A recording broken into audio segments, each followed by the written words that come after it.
Father, we are starting. Hello, Father. Manager, we are starting. Yeah. Okay, sure. Okay, sure.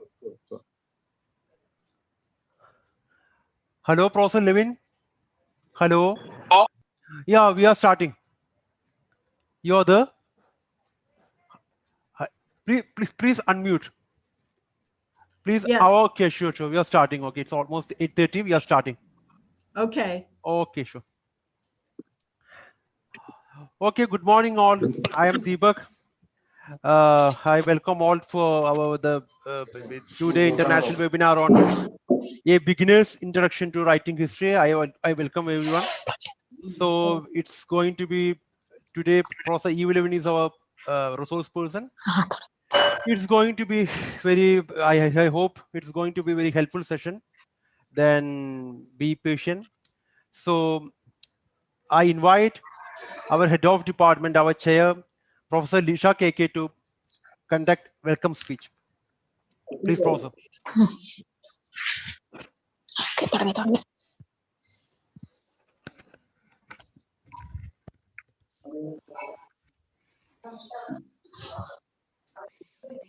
Video.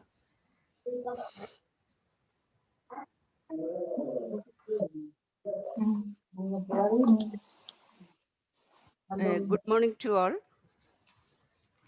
As Professor Deepak mentioned, this is the first day of the international webinar organized by the PGN Research Department of History, Christ College, Autonomous Iringalakkuda, Kerala, India.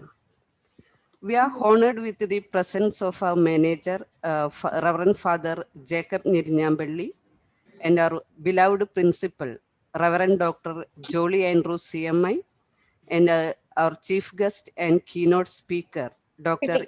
Eve Levin, Professor Emeritus, University of Kansas, United States of America.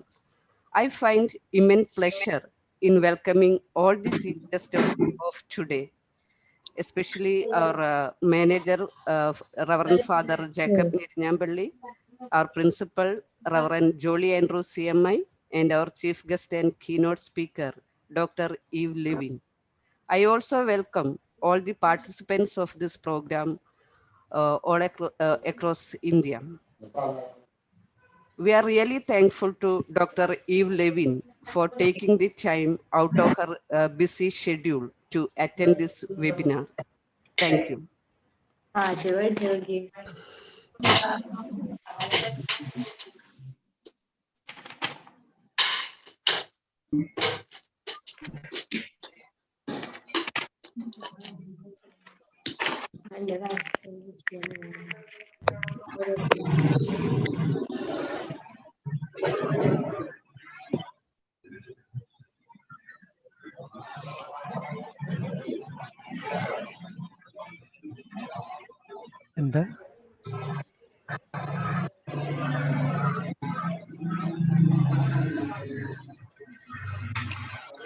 Hello, please mute everyone except speakers. Please.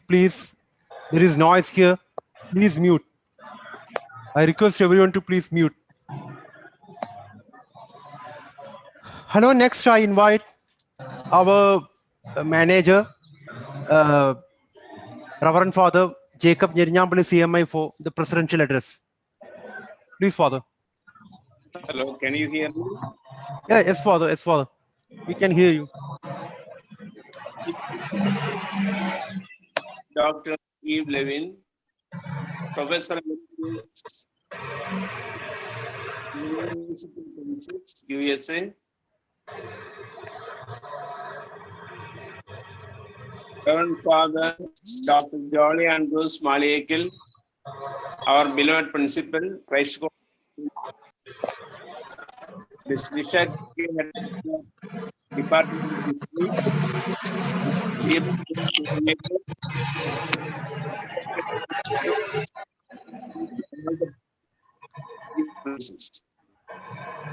Topic for today's international seminar is Beginner's Introduction to Writing History. It is a subject all historians should know about because we are writing history not for us, but for the future generations. Actually, they should read and enjoy it. For this, we should follow some scientific principles in the collection, analysis, and interpretation and presentation of events in a systematic manner that are taking place surrounding us. Presentation of data is an important thing which helps the reader to read it in an interesting manner. Anyway, I take this opportunity to congratulate the PG and Research Department of History, especially Ms. Risha K.K., convener and head of the Department of History, Mr. Deepak J., coordinator of the program, and all other colleagues for the will to conduct such a nice seminar. Wishing you all the best. I conclude. Thank you. Thank you very much for your kind words, Father. Then next in session, next I invite our beloved principal, Reverend Father Dr. Jolie Andrew CMI for the inaugural address. Please, Father. Okay, I think you can hear me, and I think I am visible also. Yes, Father. We can hear you. Thank you. Yeah. Dr. Eve Levin, the professor emeritus from Kansas University, United States of America. Professor Lisha K., the convener and the head of the Department of History, Christ College. Deepak J., the coordinator of today's program. The vice principals of the college, Dr. K.Y. Shaju, Dr. C.O. Joshi, Father Joy P.D., the Dean of the Language, Commerce and Arts, Dr. B.P. Aravinda, Mr. Professor A.M. Srinath, the HOD from KKTM College, Pulluj, Dr. Manoj Kumar P.S., the HOD from Sri Achyutabanon Government College, Truchur, and my dear friend, the faculty members of the Christ College, the faculty members from the different parts of the world, the research colleagues, and my dear friends. At the very outset, I express my heartfelt congratulations to the Department of History for coming forward and having a two-day international webinar on the topic, A Beginner's Introduction to Writing History. My sincere appreciation. I'm very happy to know that a very reputed historian is today presenting the keynote address, Professor Emeritus Dr. Eve Levin from Kansas University, the United States of America. We know history writing is not simple writing. It is something which go on as long as the humanity is there. We are interested in the history because we want to know how our previous generation have lived here. In the same manner, the people who are coming after us will be also interested in the history because they want to know how we are living. One of the speciality of the humanity is that we are carrying over the information which we gathered from our previous generation and we are giving it to our future generation. So there should be a kind of a continuity as far as the history has been, a continuity as far as the knowledge realm of the humanity has been concerned. And herein lies the a very crucial role of the history. History is not something we just write about the past. History is something which you write also for the future, which you write for the coming generations. Because based on these writings, the future generation is going to grow, going to assimilate and growing to, in a way, have a kind of a concrete knowledge about how we all lived. So therein lies the importance of the writing history in a precise manner. So it's not just a simple writing as has been put forward in the post and the brochure of the international webinar. And in this process, in this scientific process of writing a history in a organized manner, we have to come forward into the different steps.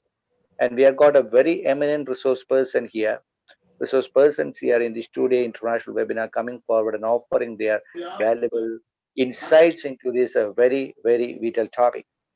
So once again, I would extend my heartfelt gratitude to Dr. Eve Levin, the Professor Emeritus from Kansas University, United States of America, for sparing a valuable time to speak with us. Uh, and also, I will be also expressing my sincere gratitude to the other resource persons who will be also speaking in these days. My sincere appreciation and congratulations to the Department of History. I have in mind that they have already had a webinar series. In these days, they have presented 10 very vital, very important webinar topics in these days. And here comes an international webinar. So I'm really proud of the Department of History for in a way coming forward with this novel type of knowledge dissemination. So my sincere appreciation once again to the History Department, the HOD, Professor Lisha K, the convener of the meeting, the coordinator of today's webinar, Deepak J, and all the members of the Department of History, my sincere appreciation. Have a wonderful time. And I officially inaugurate this function. Have a wonderful time. Thank you. Thank you so much.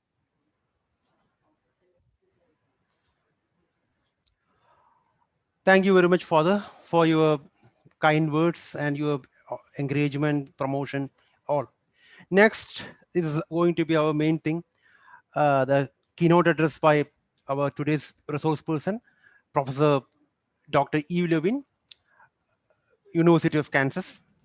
So before starting her section, I would like to share some words about her. Just want to introduce her because she may be new to Indian listeners or Indian historians or Indian history students, because her area is medieval Russian history. Medieval Russian history is her specialization. But today she's not talking about Russian history. But anyway, I just want to introduce my professor, Dr. Evelyn. I got privileged to be her student for 2 semesters. I did 2 courses under her. I got the privilege. I find it as achievement in my life. Then she finished her PhD from Indiana University, Bloomington in 1983. Then she started her academic career as an assistant professor at Ohio State University, Columbus in 1983. Then she retired recently from University of Kansas in 2020 as a professor. Then she got around 37 years university teaching experience, very quiet veteran in her field. Then again, she received so many fellowships, so many awards. We don't have enough time to discuss all. I mentioned the major thing like Fulbright, then other funding related with the Russian studies. So then again, another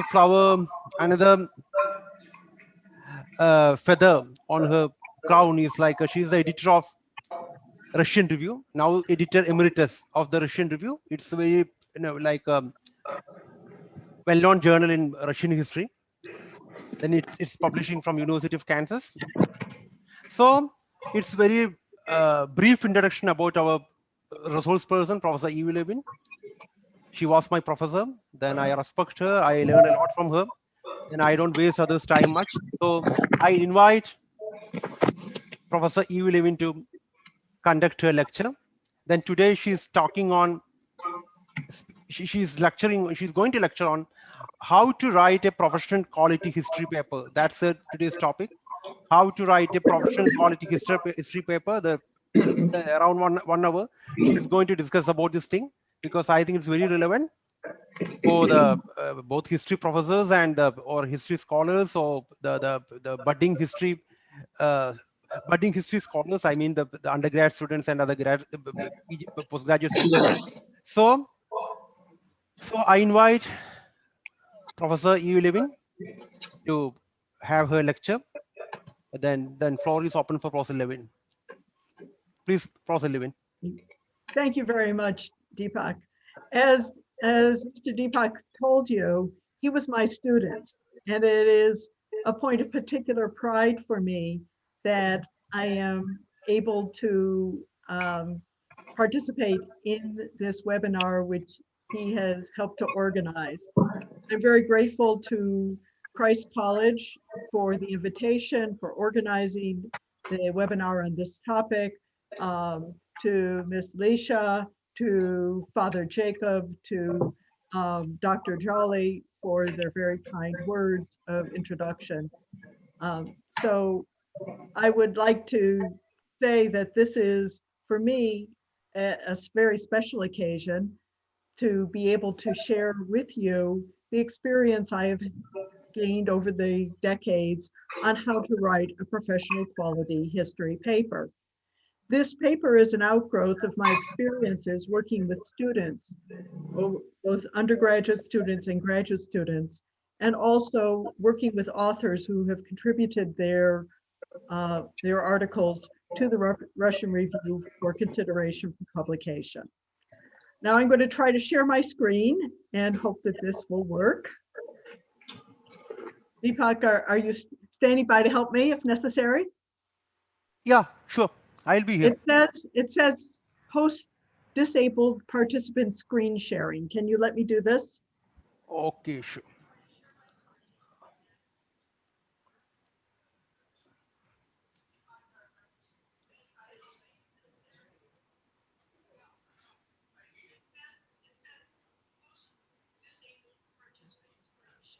Post disable എന്ന് പറയുന്ന participant. Yes, to enable the Dr. Eve. Make her as co-host.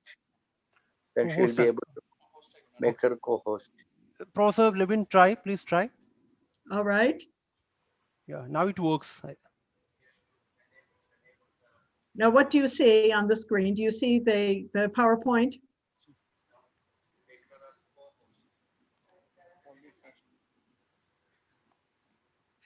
There. Is this working now? Yeah, it's working now. Yes, Professor, it's working. Okay. It's working. All right.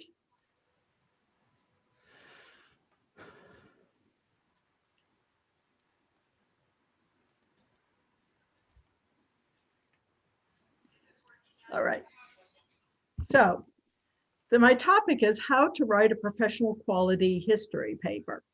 It's something that I started to do when I was actually only a teenager, when I had to write my first papers in school. I had to write them also when I was at the university and then in graduate school and since then. So the question, the first question is, why should we write a paper at all? And sometimes the reason we write a paper, or I wrote a paper, was because my professor told me I had to write a paper. And when I've told my students they have to write a paper, sometimes they all groan and they say, oh no, I hate writing papers. Oh, and sometimes when graduate students have talked with me about writing a paper, they say, well, I suppose I need to write a paper because it will help me to get a job. But I really don't know what I'm going to write about, and I really don't like to write. Or I've had colleagues at the university who say, well, I need to write a paper because if I publish it, then I'll get promoted. And then there are some people who say, well, if I write a paper, maybe I'll earn a lot of money from writing this paper. And I'll be able to buy a house or a car or something with this for the money I'll earn from this paper. Well, this last one has never happened to me. I've published many papers over the years, and I've never gotten enough money even to go out for lunch from it. So these are not the best reasons to write a paper. Obviously, if it's an assignment for your degree, you have to write If you want to be a professional historian, you will need to publish. But you need to have more reasons than this to write a paper. So what are good reasons for writing a paper? The best reason to write a paper is because you really like to learn about history. You say, I love studying history. I found a topic that really excites me. I found some wonderful documents that nobody else has paid attention to in the past. And they tell such interesting stories. And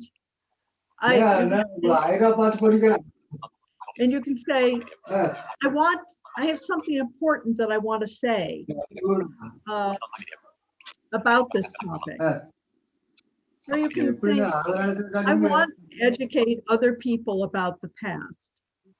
I want other people to understand what happened in the past, so we will understand the human condition better. So we will be able to understand our present better, so that we will be able to chart for ourselves a better future. If you are excited about writing a paper, then other people will be excited as well.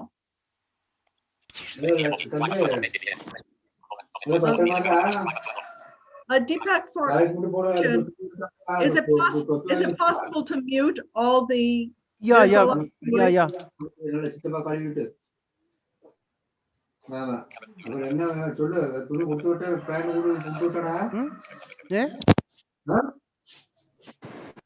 Hello, please off your mic. Hello, please off your mic. Please off your mic. I don't know. Sir, please off your mic.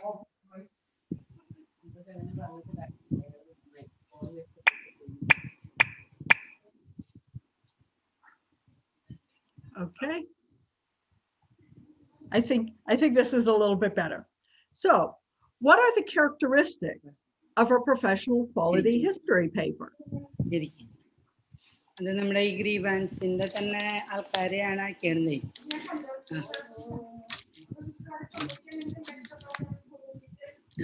അതായത് നിങ്ങളുടെ committee അതാണ്. അപ്പൊ അതില് ഇവരില്ലേ, നമ്മുടെ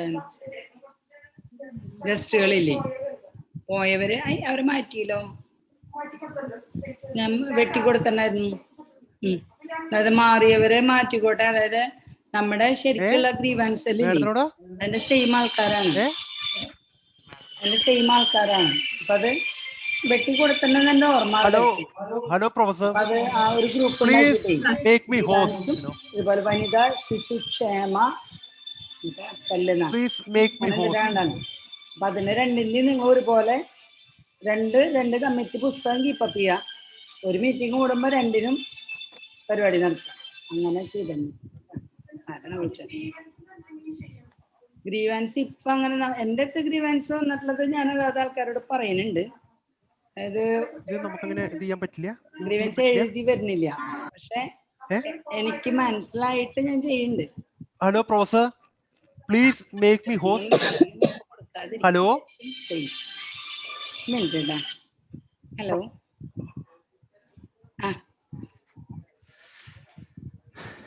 അയ്യോ, sorry.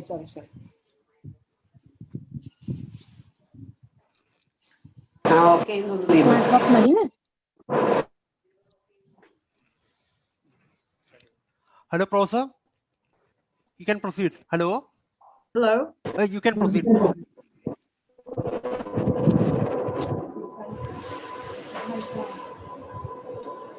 Sorry for the inconvenience. Yeah. Okay. I think there's still some noise.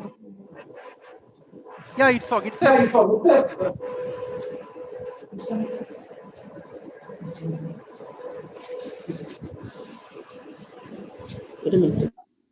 Okay. Okay. Yes, this is good.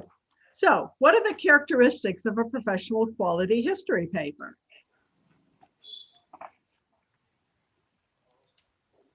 the first thing you need is a significant topic. Now, if there's a topic that you like, chances are you can present it in a way that other people will like it too. But you need to think about who your audience will be for this paper. Who else wants to learn about this topic? And what can you do to make this topic interesting to others? Now, for a topic to be interesting, it doesn't have to be of global importance. It doesn't have to be a topic that everybody has heard of or everybody will be interested in. It just needs to be a topic that you can find ways of making interesting to other people. Does it connect with topics that are of concern to us today? Does it tell an engaging story about times in the past? Does the topic tell us things about the human condition that we want to understand better? So in choosing your topic, you don't have to think, oh, I have to choose the most important topic I can think about. Rather, what you want to do is to choose a topic that you find to be really interesting, and then think about why you are interested in it and how you can convey that excitement to other people.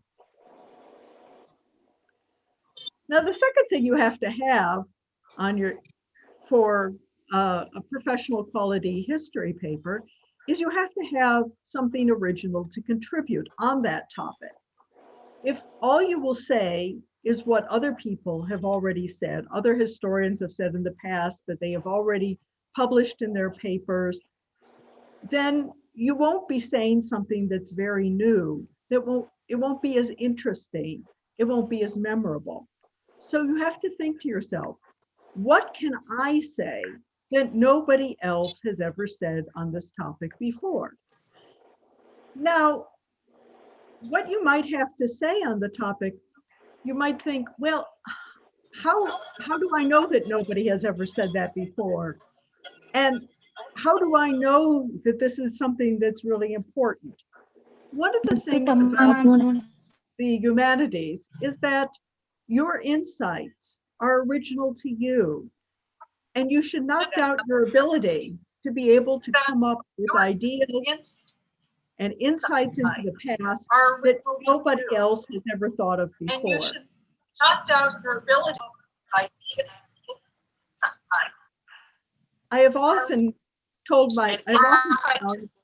that my students have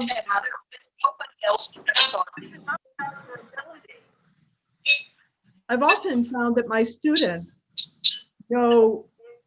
see things in the past, even if they are just beginning students, that I haven't thought of myself.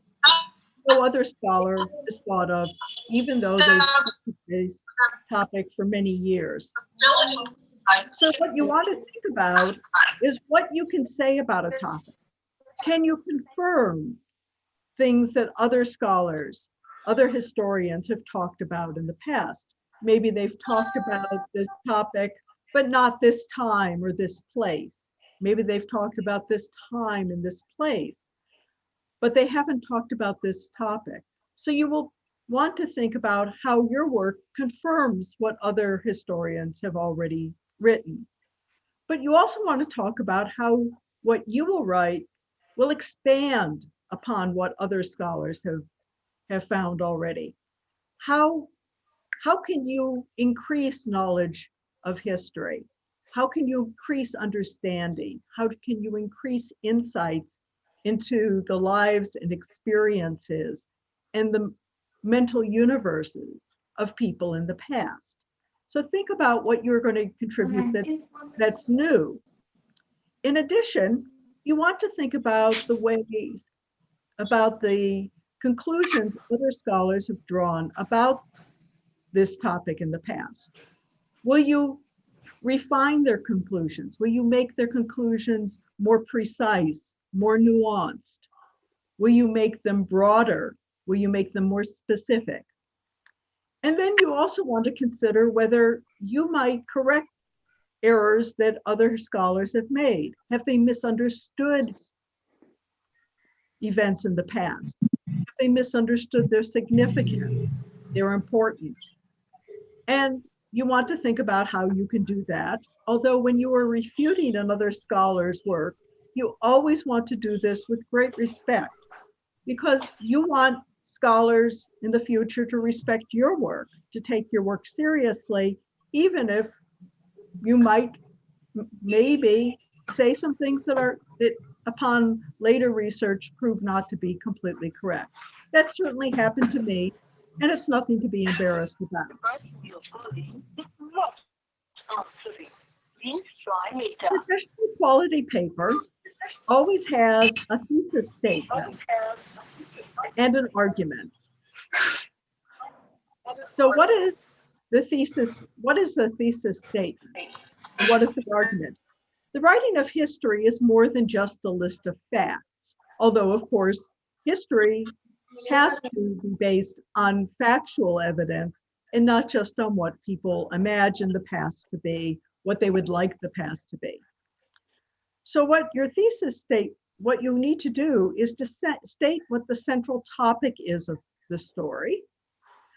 But you also want to state your thesis, which is the central ideas that you want readers to gain from your version of that story. What are you going to tell them? What understanding do you want them to take away with them when they finished reading your paper?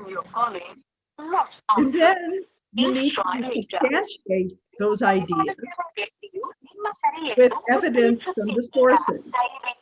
That is, you want to create an argument.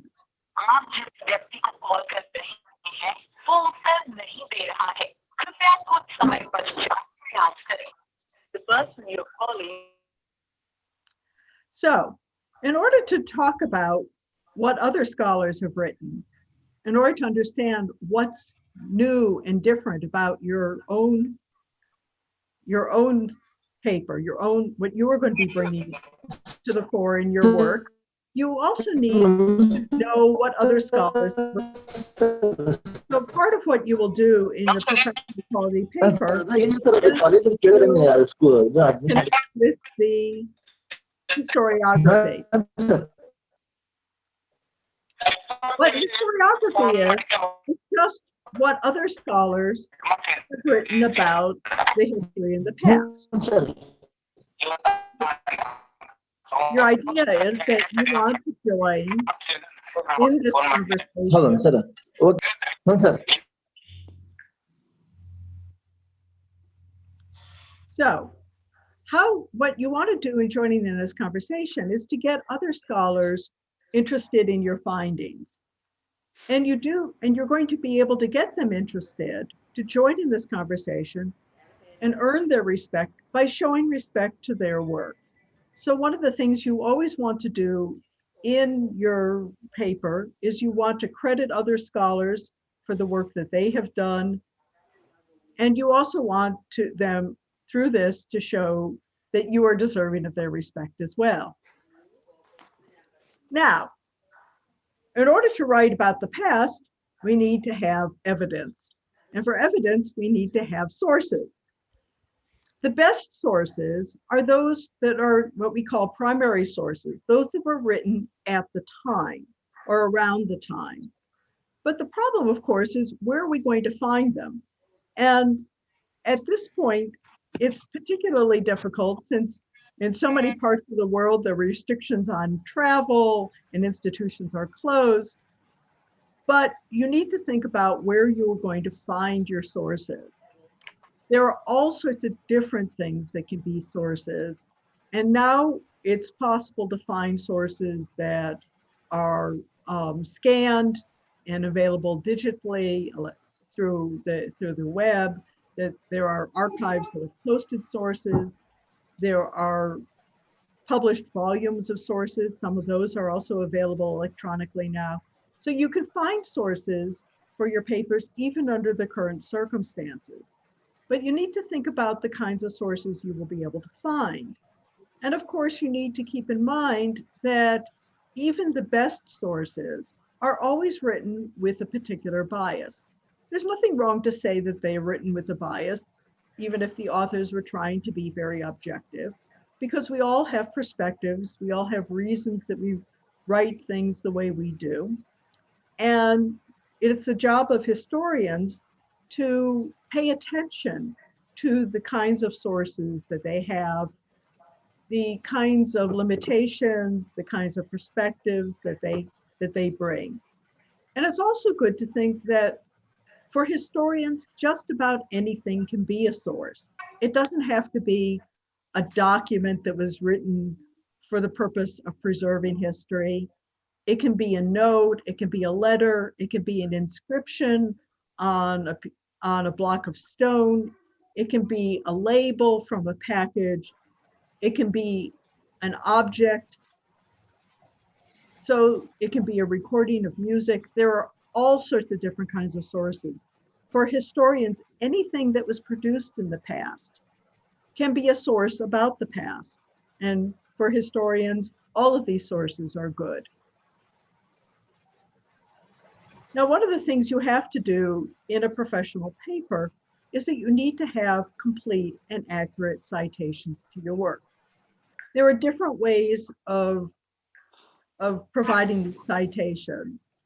In the programs, the journals I've worked with, usually they want footnotes, but there are a number of different versions of citation. And you want to pay attention to what form of citations are expected for this particular paper. The purpose of the citations is to demonstrate that you have found the evidence that you need to back up your thesis, that you can not only explain what is in this evidence, not only quote from these sources, but you can also show where you have found them so that other scholars who might be interested in your dear students. would also ഞാൻ be able ഒരു to. Help ചോദിക്കാനാണ് ഒരു voice message വിടുന്നത്.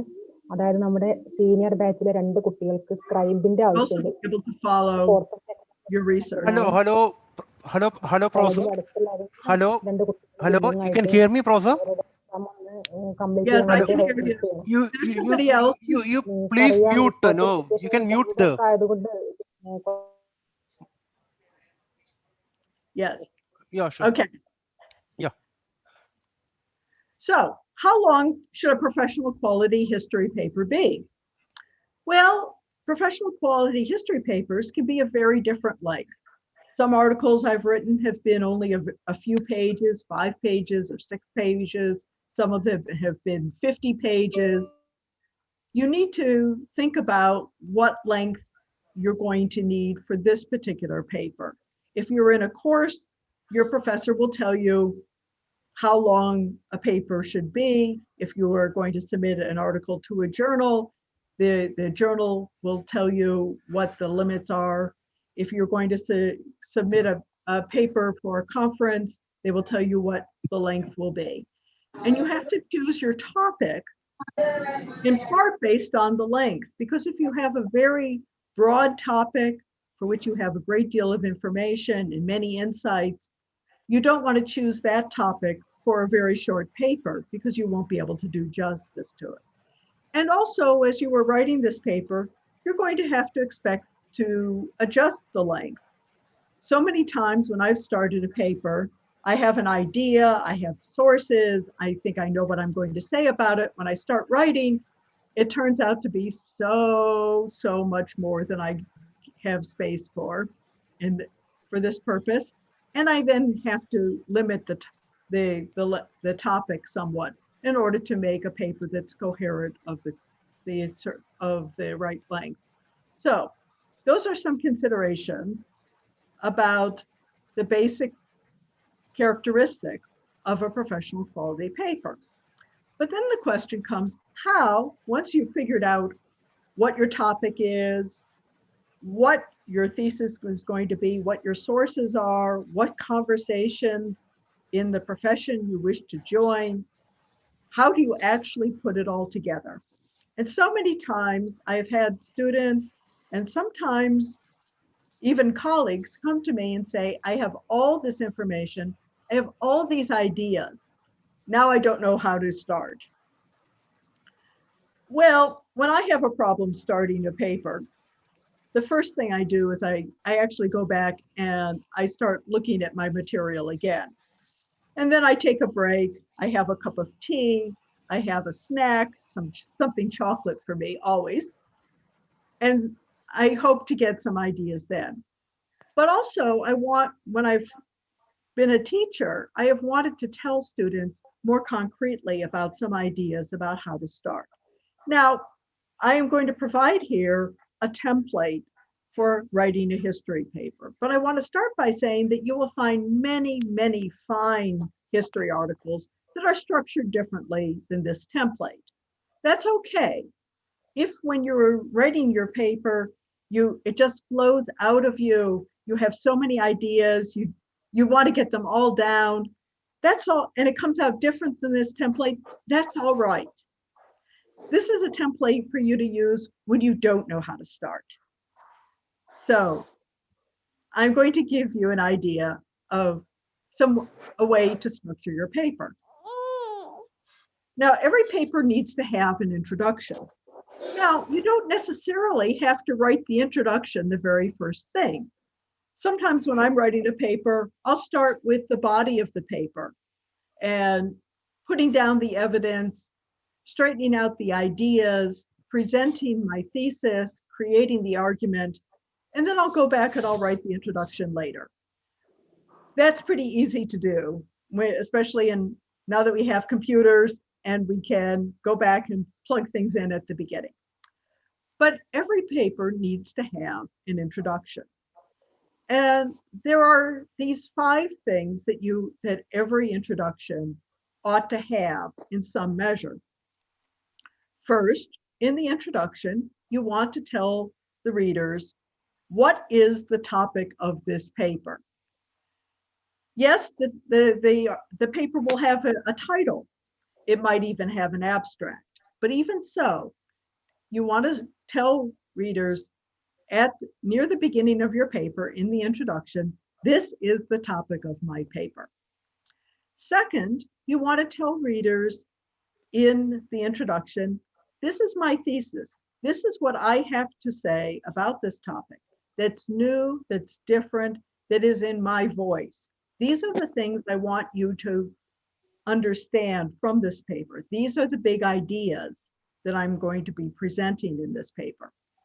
At this point in the paper, when I'm writing it, I sometimes am tempted to start putting in all the evidence, but you don't want to put the evidence in right here. That's what the body of the paper is for. Here you want just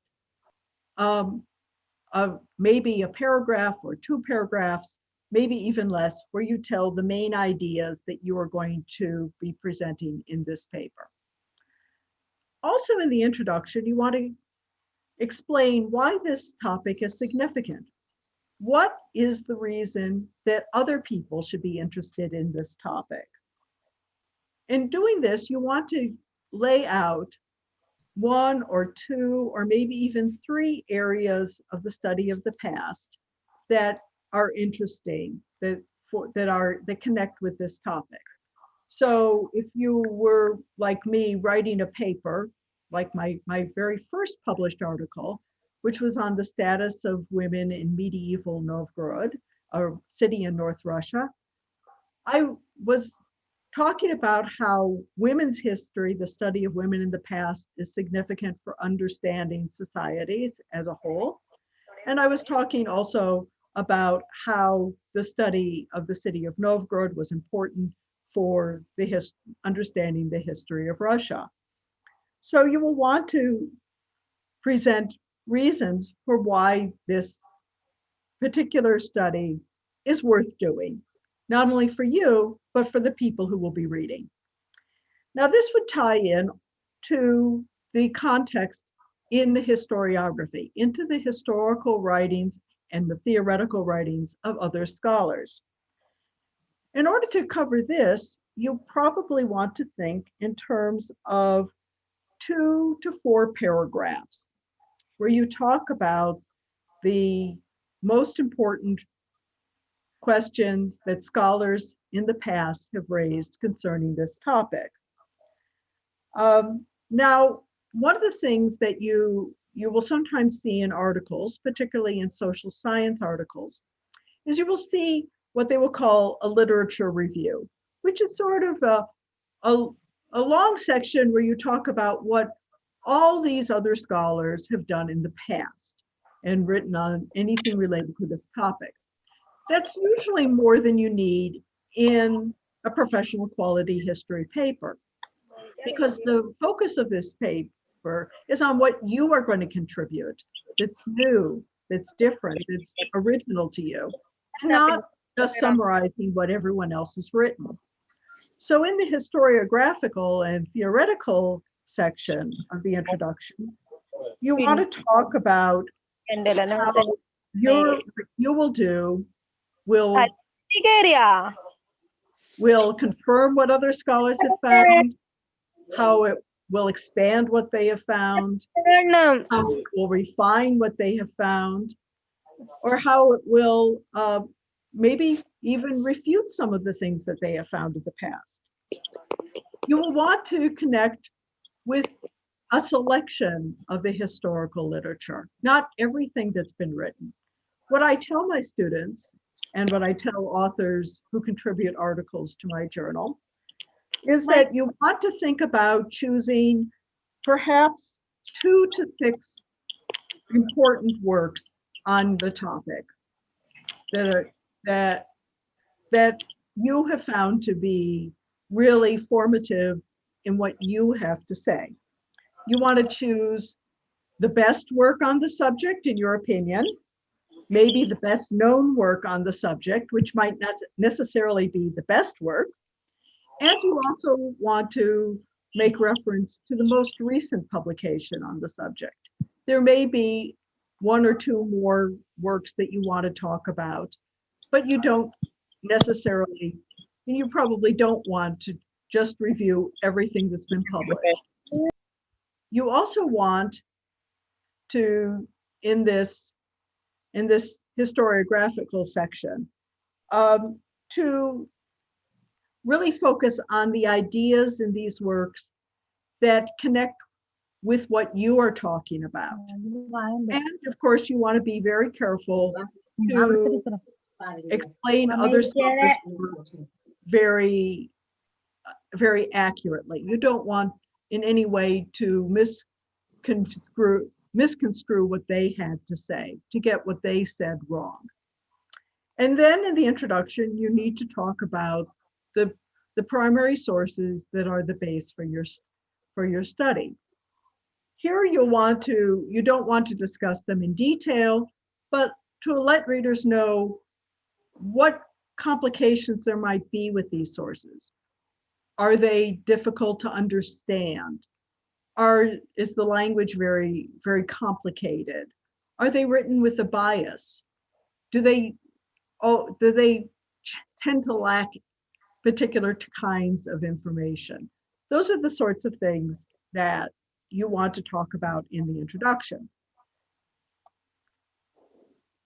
Now, there are a couple more things that you can put into an introduction, and these are optional. One of the things you can do is you can start the story, your paper, with a vignette. This can be a retelling of one of the little stories that you have found in the primary sources. I've used this sort of introduction occasionally, where you get readers interested by introducing them immediately to some of the characters, some of the people in the past whose stories you have found that you want to talk about. And if it's an engaging story, then your readers are going to want to know more about your topic in general. Sometimes scholars will start with a motto, a short quotation from a source, or possibly from a famous author. It used to be traditional in English language writings to find something in one of Shakespeare's plays that sums up something, a key idea, or something from the Bible. There are ways of doing this in order to give readers an idea of the main thought that you want to convey to them. And another thing you can put into the introduction, usually at the end of the introduction, is an outline of the body of your paper. How are you going to explore this topic? How are you going to structure your argument? How are you going to present your information?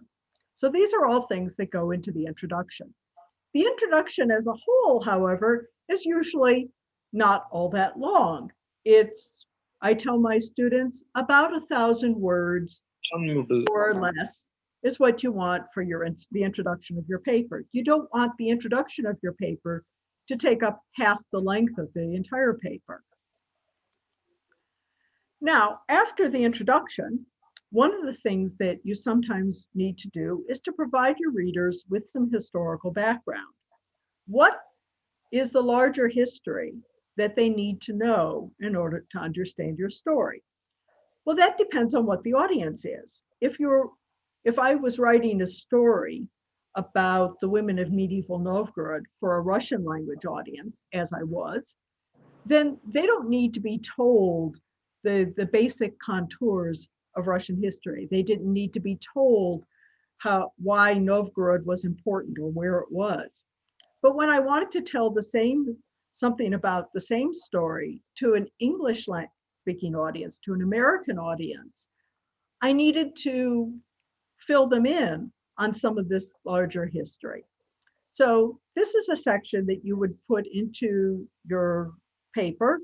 Often it comes after the introduction and before the body of the paper. Once again, you want to keep this short, just the bare bones of what readers need. 2 paragraphs, 3 paragraphs, or 4 paragraphs, but not a lot more than that. Because after all, what you want to tell is the story that interests you and not just a review of the larger history. Now, in the body of the paper, what your goal is to tell your story. You don't want to just list facts, because if you just list the facts, the story that the facts make up won't come through. You don't want to just describe the documents you have found, because the authors of those documents, those primary sources, had their own stories to tell. What you want to tell is your version of the story, the larger picture that authors of documents very often did not see. So, how do you start to tell your story? How do you tell the story of the past? How do you take your thesis and substantiate it? What you want to do is to interrelate your points, your thesis, your interpretations with the evidence. What I've told my students is that for every statement that you want to make that is about your ideas, your interpretation, your argument, you need to have a piece of evidence. You need to have an example drawn from the sources that substantiates that point. And then, if you have many examples, you don't want to just present the examples, but you need to tell readers what you want them to see in those examples. Because what you see in those examples that you are taking from your sources may be very obvious to you, but it's not obvious necessarily to everybody else. So you want to balance the evidence and the interpretations. You want to interweave them so that a paragraph will start with a statement of your interpretation and then present evidence, or you will present the evidence and then conclude the paragraph with a statement in which you generalize, you tell readers what your point is. Well, how do you organize all this material? It's good to think about your goal first. Your goal is to make your story understandable, accessible to people who have not read your documents, who don't know these stories yet, and to make it interesting to them. Now, as I try to tell my students who get very flustered sometimes trying to figure out what they should say, how do they organize it? What should they present first?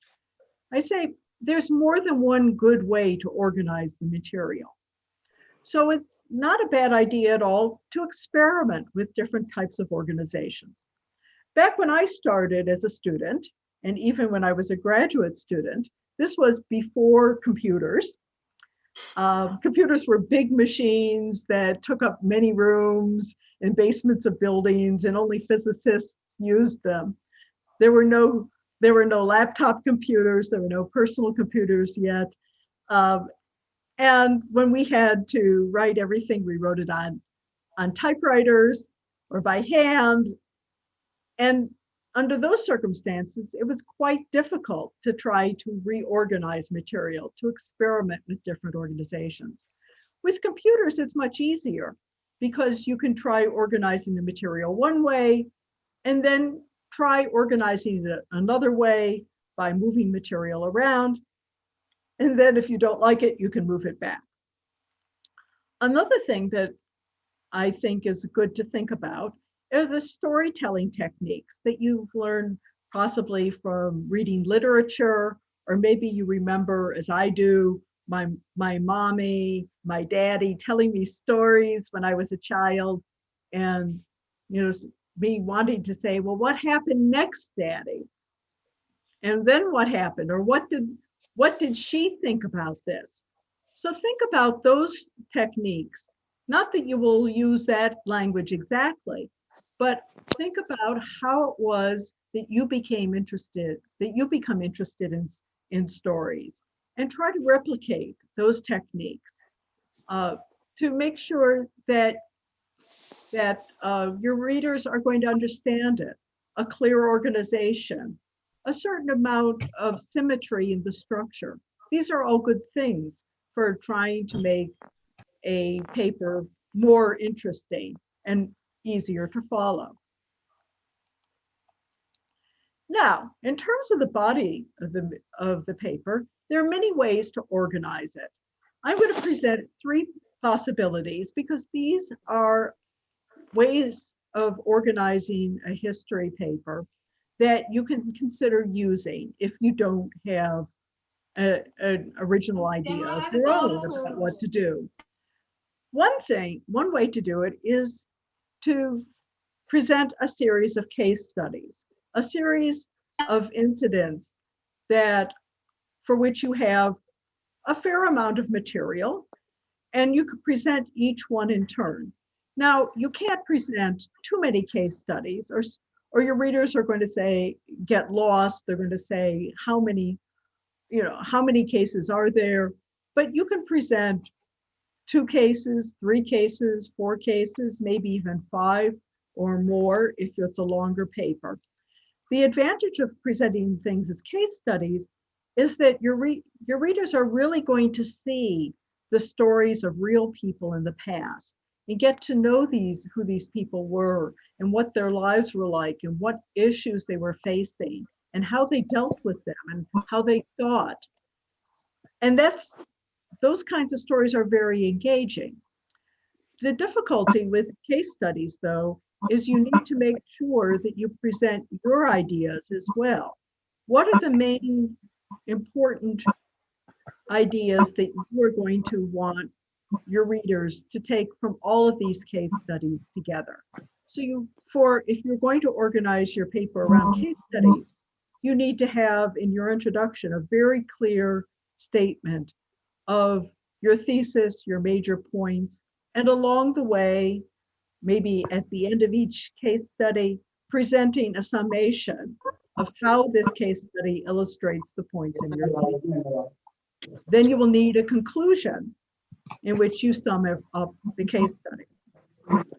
Another organization would be around the aspects of your thesis. If you have perhaps 5 main ideas that you want to present, you can make each one of these main ideas a section of the body of the paper. And by doing that, it's going to be very clear that you are making an argument. The difficulty of organizing your paper around aspects of the thesis is that you have to be sure that you are able to present to to your readers enough information in the examples about the people, paths, and their experiences so that they will get a sense that you are talking about real people and real incidents in the past. A third way of organizing a history paper is, not surprisingly, chronological. You can present events in the order in which they occurred, more or less, in order to show to readers how things developed, what happened, cause and effect. You can also use this if there are stages in development. For example, if you wanted to talk about how, for example, the status of women in medieval Novgorod changed, you could talk about what happened in the 11th century, and then later in the 13th century, and later in the 15th century. So these are ways of organizing a paper. Now, at the end of the paper, you need to have a conclusion. In your conclusion, you will reiterate your topics and your thesis briefly. You'll want to use somewhat different words in order to present this conclusion. So it's not just a repetition exactly of the words you used in the introduction. And you want to tie your findings to the larger history that you talked about in the historical background, or to the historiographical literature, the theoretical literature, in order to talk about how what you have found is significant, not only in connection with the events you presented in your paper, but also with larger issues that historians want to study. Finally, in your paper, there's a possibility of having a coda. You don't have to have a coda, but sometimes you might want to. Do you have any last thoughts about this topic? This is a place where you might want to say, there are other aspects to this topic that historians still might want to explore. There are other topics that remain unknown. Or you might talk about how there are ramifications for your story, that there are aspects of your story that become important later on or in different places, and why the story might be of interest to people, particularly in our day and time. Are there lessons that can be drawn from this history of the past for us as we face the problems in our present day? And all this can go into a coda. The coda needs to be short. You don't want to write a whole extra paper, but it can be a page or two where you share with readers some last ideas. Now, one of the most important parts about writing a paper is that you have to plan on rewriting. I've never written a professional quality paper which is perfect the first time I've written it. I always need to write and rewrite, because it is through writing that we actually become more aware of what our ideas are. I get better insights into the material as I start writing them. I recognize sometimes that there's an aspect to this topic that I hadn't thought about, but is really important. I find connections between one document and another document that I didn't see before, or one episode in the history and another episode that I've been talking about, one case study and another. And it's through writing that my mind becomes clearer about these things. And it's also through writing that I find better ways to express my ideas. Sometimes the ways I think of presenting my thoughts is not the best way at first. I think of better ways to write after I've started writing, and I'll go back and I'll change things. I'll move sections around. I'll reword sentences, rearrange paragraphs. One of the things that helps me in improving my writing and improving my scholarly work in general is by sharing my papers with other people. I will take my papers sometimes to friends, to colleagues, to fellow scholars and say, help me. There was one time I was already a professor and I was writing a paper and it was awful. I had wonderful material. I had important things to say and I had no idea of how to write this. And I started writing it. I wrote about 5 pages. It was really awful. And I went to a colleague and she was more junior than I was. She had just received her doctoral degree. And I said, this is awful. Help me. Well, she read what I wrote and she came back to me and she said, she was very nice. She said, it's not awful. It really was awful, but she was very nice and she didn't tell me that. She said, I think, she said, if you start with this point and then move from there, it will make better sense. And she was absolutely right. I followed her advice and the paper turned out much better as a result. Another way in which you can share your scholarship is to present your paper at a seminar or a conference. Let other people respond to it, tell you the things that they found to be interesting, help you to identify important points that you wanted, that they hadn't thought of, that they think are your most important contributions. They'll help you to correct mistakes that you might make. They will help you to arrange your ideas in a better and more convincing way, how to expand your ideas, how to state them more emphatically. And you should embrace that process. You should welcome the when people are trying to help you to speak effectively with your own voice.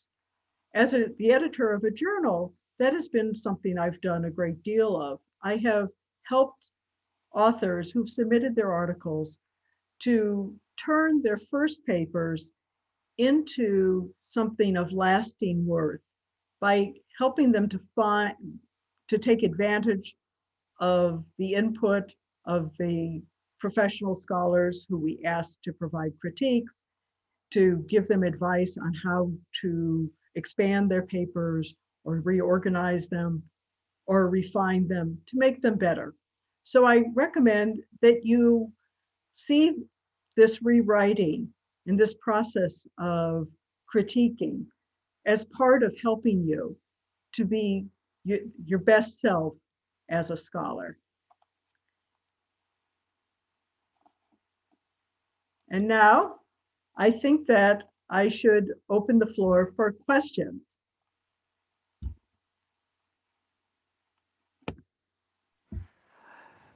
Thank you very much, Professor, for your wonderful session. But I apologize you for some disturbances happened in early stage of our presentation. I'm really sorry for that.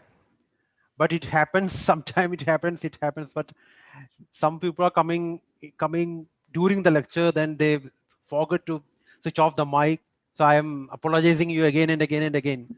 Okay. It's all right. This has been our life now. Yeah, this is happening because we are completely helpless because the people are sitting somewhere else. Some of them are not even our students, so we don't know who are they. So thank you very much for your presentation. Then I apologize you again in the name of my college for happening this sort of stupid stuff. So I'm so sorry for that. I'm apologizing again. Anyway, your lecture was very insightful and wonderful. Then session is open for discussion, open for questions. So dear participants, you can type your questions on the comment box. Then I can share it to Professor Levin. You can type your comments on the comment section. Type your question, type your question in the comment section. Then I can pass to Professor Levin. That's better.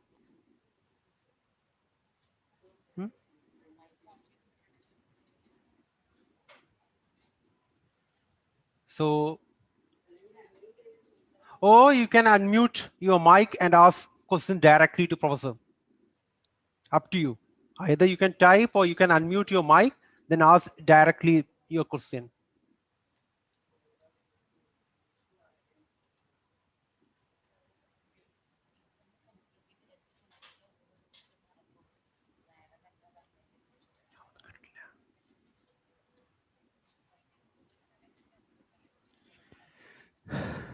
So the talk was about history writing, then how to write a wonderful paper like a journal paper.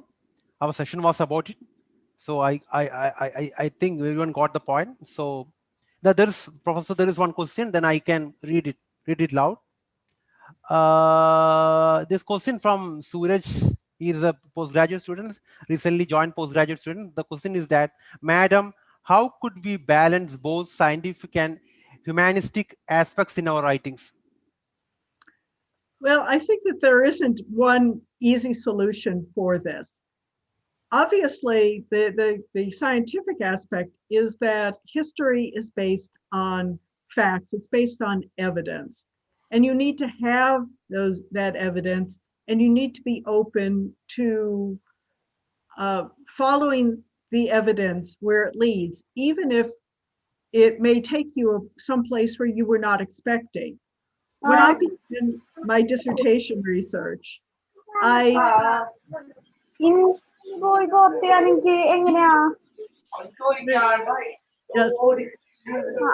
I began my dissertation research, oh well, when I began my dissertation research, I had thought that I would find that in medieval Russia,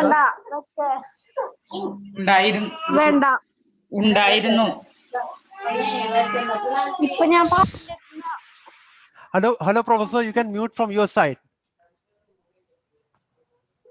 You can mute from, I think we can't do from here. You please, if you can, I think you can mute from your side.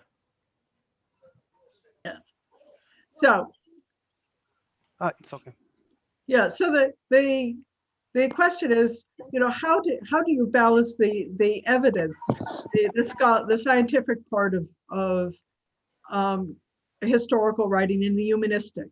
You have to be open to where the evidence takes you. When I started my dissertation, I thought I would discover that the status of women declined from the 10th century to the 15th century. But when I actually looked at the evidence, I realized that in fact the evidence showed the opposite. That in fact the status of women actually improved in many ways in terms of their property, all from this period. So you have to pay attention to the actual evidence. Now at the same time, although there's much evidence, it is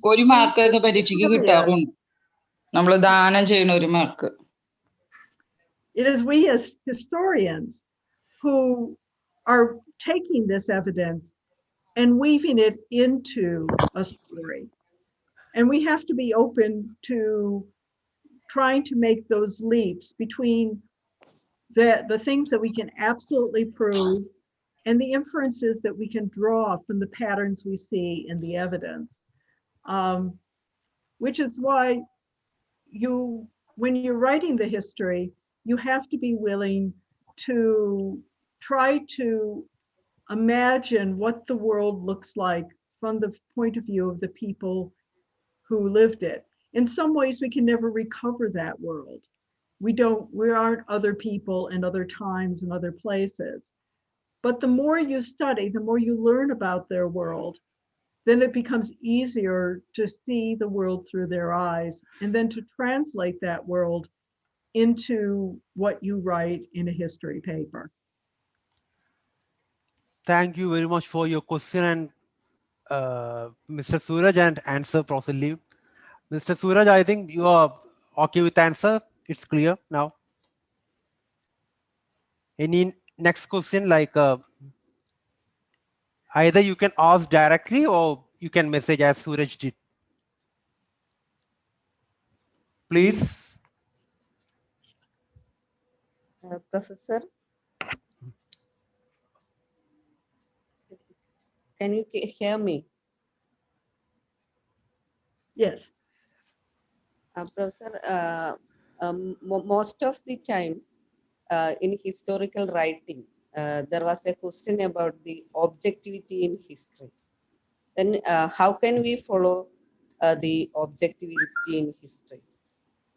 Well, that's a very different. That's a very interesting question, and thank you for asking it. When I was a student, which was a very, very long time ago, because I'm really old now, we were told that history writing ought to be objective. But with the development of postmodern theories, we've become aware that it is impossible for us to be completely objective. But what we can be is dispassionate. We can decide that our goal in writing history is not to take sides, to decide who was good and who was bad, who was right and who was wrong, to judge them by our standards, but rather to understand what the situations in the past looked like to them, and to try to see the world through their eyes and to try to explain that. Now, in terms of being dispassionate, what we can do is we can be aware of our own perspectives, what our own values are, and how we sometimes are tempted to impose those values on other people in the past and correct for our own biases. It's always something that we have to be aware of, that we have to watch for. In particular, when I find myself using value-laden language about people in the past, when I talk about them being wise, or I talk about them being foolish, or I talk about them being savage, or I talk about them being civilized, that's a cue to me. That tells me that I'm not being dispassionate. I'm taking sides, that I'm posing my judgments on the history. At the same time as this, I think that we as responsible citizens of the world do need to acknowledge when people in the past have done things that we consider to be immoral or unethical or inhumane, not for the purpose of judging them, but for the purpose that we should understand the human condition better, that we in our time or in the future will understand that people in the past have made bad choices, and that we don't want to make those bad choices, or that they've made good choices, and we want people in the present and in the future to understand that those choices were good and why they were good. Okay, thank you, Professor. Hello, everyone. Here, floor is open for questions. Then we expect more questions. Or you can type in the message box. It's a wonderful topic. It's very relevant, irrespective of area of stream. Professor, one more doubt regarding the historical facts and theories, how to apply theories in the historical writing. For example, Haydn, White's, etc. Said about the importance of relating, or they said about the relationship between the historical facts and the theories. Can you explain its importance to the theories applying in the historical writing to our students? Yes. In terms of theory, particularly in the 1990s and since then, that time, certain types of historical theories became very important. Postmodern theories, in some ways, really dominated the writing of history, and much historical writing started with theories. So in the introduction of the paper, there always was a section talking about theories. And there were particular theorists who were very important at that time: Michel Foucault, Derrida, and then there were lots of others. Now, when I was a student, the theories that were most important were actually Marxist theories. And as a scholar of Russia, of course, I had to study Marxist theories, but as an American scholar of Russia, I was taught to be skeptical about theories. So that skepticism about theory has carried over into my work. In a lot of ways, my own research tends to be very empirical. I start with the documents, I start with the primary sources, and I look for patterns there. But I've also become aware that that theories can sometimes give us very good ways of understanding that material. It helps us to look for patterns, to helps us to see those patterns when they start appearing. And theory provides us with language we can use to present our findings to a wider audience that may understand those theories, and it will help them to understand it. So there, in terms of how much theory and how much empirical work you do, I think that that's to a great extent a matter of your own preferences. There isn't a single right answer or a single wrong answer. Thank you, Professor. Thank you very much. Dear Professor, I do have two questions. Could you differentiate the coda and conclusion? Because it's not very clear to me. Excuse me, I didn't hear you.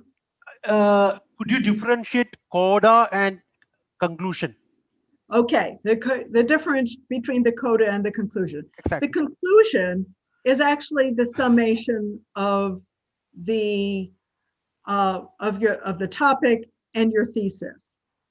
That's where in the conclusion you review the final points that you have to make, and you present them in the larger historical context, in the context of the secondary literature, the theories, or the historiography. The coda is a set of final thoughts, the things that don't actually derive from the material you have presented in any direct way, but rather taking those ideas and applying them to a different situation. So I can give you an example from a paper I wrote and have published. In this paper, I was studying the development of new cults of saints in Russia, mostly in the 17th century, and how these cults arose and developed over the years. In the coda, I talked about not about the 17th century, but about the development of a cult of the saints in the 20th century. And I had just maybe 2 paragraphs about that, but talking about how the issues I was talking about in the 17th century continued to be important as a way of understanding some things that happened in the 20th century. Okay, thank you very much, Professor. Here there is one more questions from the Aditya. The question is that, ma'am, you said to use simple storytelling techniques, but there is a preconceived notion that historical writing should be too systematical, and it is meant to be scholarly, not layman friendly. So this is a theme is here, like the major point is here. So how could be an article can appealing to both laymen and scholars? Yeah, well, that's an interesting problem. In the United States, there's a lot of emphasis on trying to be appealing to both ordinary readers, although educated ordinary readers, and scholars, particularly in books, because scholarly books are expensive to publish, and the publishers are hoping that they will sell many copies, many more copies than there are scholars, and that means making them appealing, maybe not to just ordinary people, but certainly to educated people, to students, for example, who will want to read a book in order to know more about it. So one of the things you do is to try to make your writing appeal to both, is to try to use language that is not too difficult, that's not too different from the language that you use in, let's say, in a teaching situation. So when you're trying to talk to a classroom of students. So they won't know some of the arcane terminology, particularly that you will find in theoretical writings. So you try to explain those terms. If you're going to use those terms at all, you start by explaining them. And so people can follow your argument. You also want to think about how you structure the argument.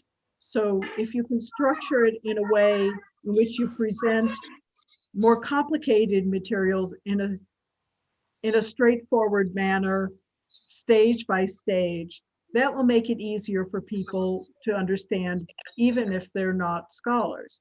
At the same time, even as a scholar, we like reading things that are not too difficult for us to try to understand. It's possible to convey very complex, nuanced ideas, but you need to, but you can do it in language that people can follow and presenting it in that sort of way. When I'm writing, I think about telling it as a story. If I was going, how would I write this if my audience, instead of being scholars professors who are like me, who know much about many topics and my topic in particular, what if I'm trying to tell this story to my students? The students I had, maybe they were first year students or second year students, and I want to tell them this story because I want them to understand it too. So that's the way I try to balance out writing for an audience that is for scholars and an audience for lay people. For the scholars, there are the footnotes. You provide the evidence to the sources. In the footnotes, if necessary, you can add additional clarification and explanation. But for readers who are not quite as at the level of scholars, you can try to use language that is more straightforward, sentences that are not too complicated, terms that are not too unusual. I hope it's clear to you, Aditya. Okay, thank you very much, Professor, for your prompt comment. Then any more questions? Oh, okay, sure, one more. Professor, there is another one from Anushri. As a historian or scholar, which kind of approach to follow towards the research? I mean, always a critical approach. Okay. Well, when I'm reading the documents, I always keep in mind that they were written by somebody for some purpose. And that purpose is not the purpose of my paper, because these documents are all from centuries before, when there weren't scholars of history like me. I'm also aware that the documents that survive for a particular reason, that somebody decided that this was worth keeping and putting it into an archive, and it's been selected that way. But in addition, I noticed that sometimes in the documents, you find information that the author did not know he or she was actually revealing. Something about some doubts they might have about the story that the information they're putting down. Some perspectives, a prejudice, something that they didn't know they were talking about. Some of the most interesting things that I have written have been drawn from little pieces of background information in documents intended for another purpose. And I think that that's something that you want to be open to. And the other thing about the sources is sometimes I find that the stories that are being told in the sources are so engaging to me that I just want to follow it. And I begin to develop particular emotions relating to these to the people I'm reading about in these primary sources. This happened to me once. I was in an archive in St. Petersburg in Russia, and I was reading the account of a deacon in a church who decided to fabricate a miracle because he was hoping to raise money for the church to put a new roof on the building. And it seemed to me to be a very harmless thing, but he got into a great deal of trouble. He was ultimately brought to trial and ultimately executed. And I have to say that I almost cried when I read about his execution. I didn't want to believe that this is what happened to him. And I went to find another scholar who was working in the archive, and I showed him this text, and I said, does this really mean that he died? And it was very upsetting. So I think that if we remember that we share this humanity with the people who we're in the past, who we are studying, it helps us to see the world more through their eyes. So I think being aware of these things is a good thing for scholars. We want to maintain our sense of sympathy for people in the past also. Thank you very much, Professor.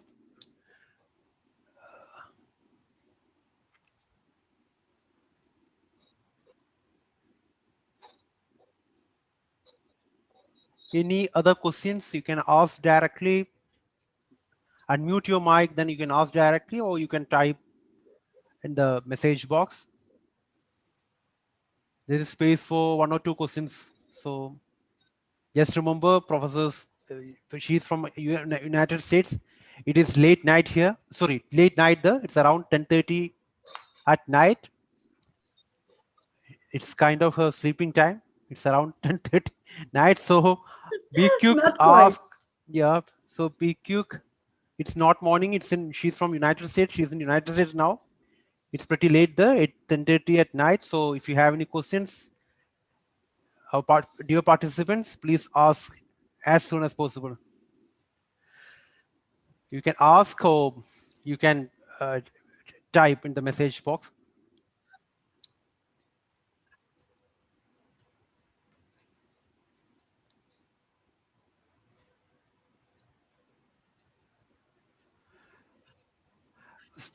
Professor, I have 2 concerns because I don't think. Sorry, so there is one question from student. Is it necessary that synthesis and analysis of the events for good historical writing? I think the answer to that is yes. Because even if you don't think you're doing synthesis and analysis, you are in historical writing. There's synthesis in how you select the facts and how you put them together. There's analysis in the order you use to present them. And so you are always going to be doing this in your writing. It's important, I think, then for you to be conscious of what you're doing, to say, yes, what I'm trying to do is to bring this point and this point and this point and this point together. And when you are analyzing the events, to say, this is why I'm presenting these events. This is why I'm presenting this information. This is what I want you as readers to understand from it. Professor, I have one doubt, like one clarification. What's your opinion about the so-called non-fiction history? Because there are non-fiction historians, because some of them are real historians. What's your opinion about it? Like, it's kind of clarification. Well, I think there are a lot of sorts of history.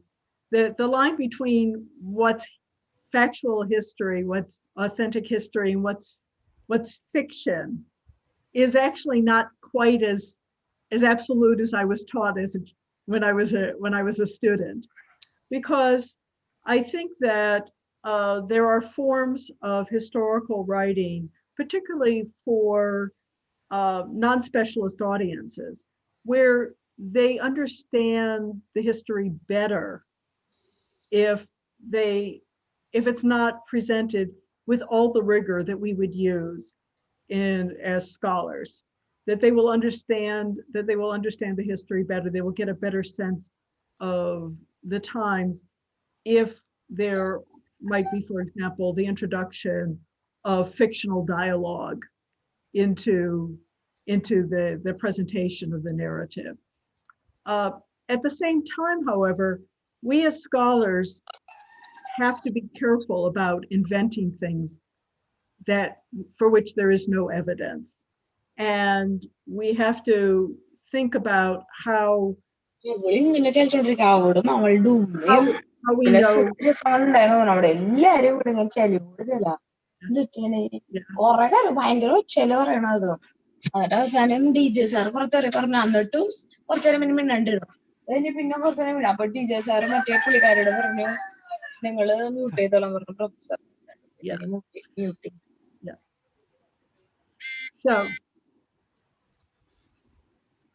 So we have to think about how we're going, how it is that we know something if we're going to try to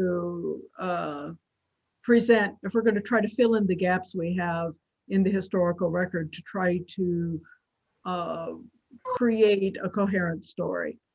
So I think that being aware of these things is probably, and also being aware of the audience we're trying to reach and with any particular piece of writing is really the key. Okay, thank you very much for your inciting answer. So I think it's like it's better to stop here. It's late. Then anyway, it's like now that there is a time for the vote of thanks. I tried to make it short. So dear professor, we, the department and college, convey our sincere gratitude for coming and presenting a wonderful paper, because you spend considerable amount of time for us, because I know that you are very busy. Even though you are retired, I know that you're busy with your work and other sorts of responsibilities. So you instead you got time to come and present the wonderful paper. So the session was very wonderful. Then it's an enlightening experience for every one of us. Thank you very much for your kind words. Thank you very much for your humble and simple appearance here. Then we again convey our sincere gratitude in the name of our department and our college for your wonderful presence here. Thank you very much, Professor. It is my pleasure to be here. It is an honor. And I would like to add that I did prepare a handout, which I hope can be distributed to all the participants who want it. Yeah, I already did. Thank you. Okay, thank you, Professor. Then again, convey our gratitude to our supporting principal and manager. And again, I convey gratitude fellow colleagues and all participants who are here. So then again, our library, they did all sorts of a library, then IQAC and other technical support by Mr. Prajesh. I convey our gratitude to all. So if I miss anyone, sorry, because it's very tiresome experience. I'm not very, experienced in this case, especially the webinar. It's pretty new experience for me. Anyway, thank you very much for your patience, then support, your cooperation. Even though some interruptions happens in between, I apologize again, Professor, for that. So it's better to stop here. Good night. Goodbye. Then, good night. Goodbye. Wish you a wonderful day, wonderful night. Then thank you. Wonderful, the career in the sense like the coming days, the wonderful work ahead. So thank you very much Professor for coming. Thank you very much. Good night. Good night.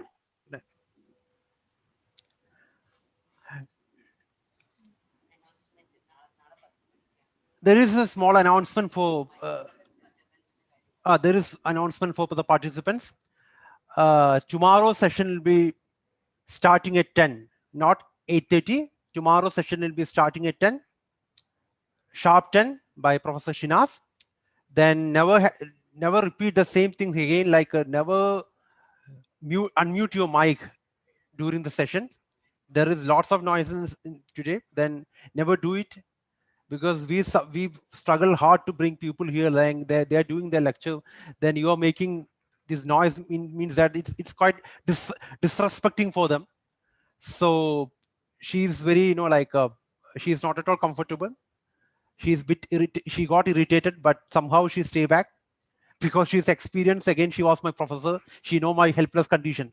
That's why she cooperated, because it's very disrespectful for the speakers. Never do this, because it's always happens in class. Never do this, never do this, never do this. If anyone want to speak in the during the session, they are better they don't come.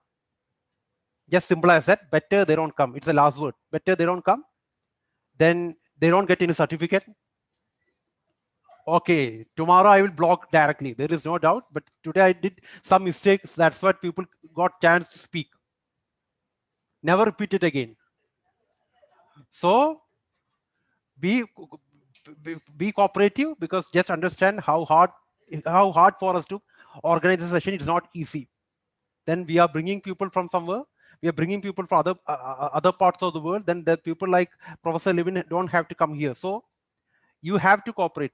If you are not interested, don't come. So don't repeat the mistake again tomorrow. I stop here. Thanks for your patience. Thanks for your cooperation. Good day.